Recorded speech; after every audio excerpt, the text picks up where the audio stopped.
Hey y'all, welcome to Rich Aesthetic. I'm Rich, and let's look at how you can make the Assistive Touch button super useful.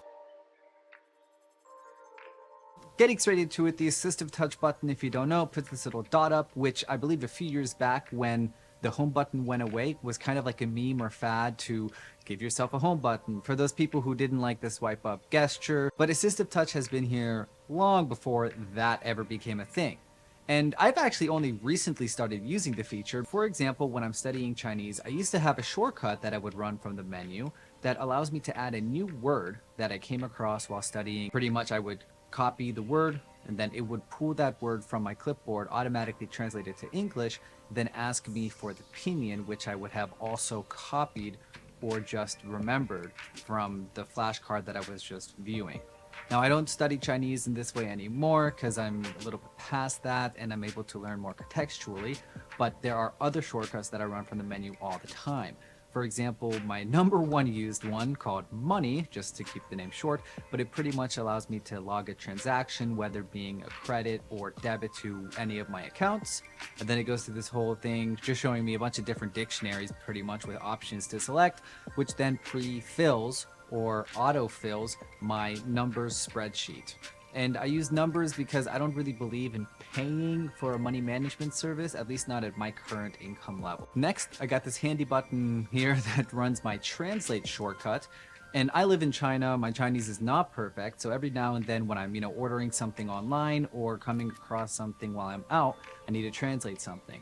Now, it's kind of cool because the shortcut will actually first check my most recent shortcut to see if it was taken within the last minute. And I do that just in case I've taken a shortcut of something I'm ordering online. Sorry, took a screenshot of something I'm ordering online for the shortcut to pull the language from and then translate it for me. Now, if there is no screenshot, it'll just grab my clipboard where I've likely copied a Chinese word that I will need in English.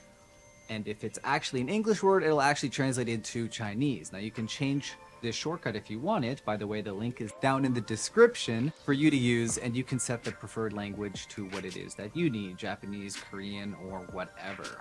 Now, there is an app that I found recently called Shelf, which I'm gonna play with, which actually uses the dynamic island to put some shortcut slots up there, which might actually be able to replace what I'm using the Assistive Touch menu for, which would be great when I'm watching a video and I don't really want that button to be there. All right, next I have this send to girlfriend shortcut, but you can of course change that to any person, and it pretty much just grabs my clipboard and then auto-populates a message field for me to then send the message. I do this because a lot of Chinese apps don't support the basic share sheet from iOS, which is super annoying, but whatever.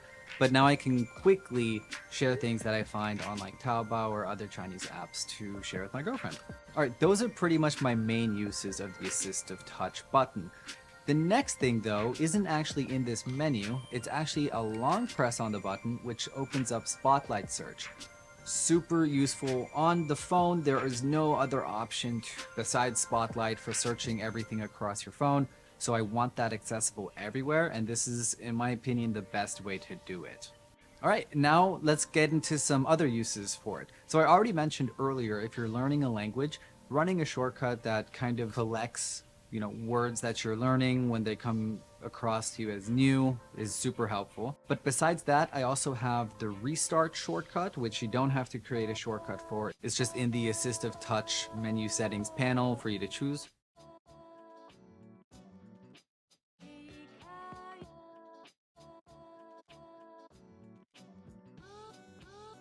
Then I also have screenshot.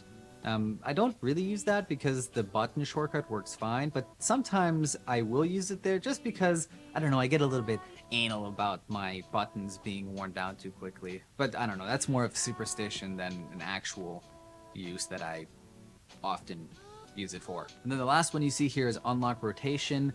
I also don't really use this because when I double tap the Assistive Touch button, it'll actually pull down the control menu for me to unlock the rotation. But I also don't really do that often because most of the time I have the rotation locked because I don't want it to, change orientation when I'm in the Messages app or the Settings app, because I think the UI of that in landscape on the phone is just weird. But when I go into like the TV app or YouTube, I have a shortcut that runs in the background that automatically unlocks the rotation. So I really don't need to use that often, but it's there as a backup. And that's what I use the Assistive Touch menu button for. Let me know down in the comments below what you're using it for, if you are using it, or if you're going to set it up to start using it. And then sub to the channel to see my next video, which is going to be on how to level up the Apple Watch Ultra action button. So yeah, looking forward to that, and I will see you in the next one. Rich setting out. Peace.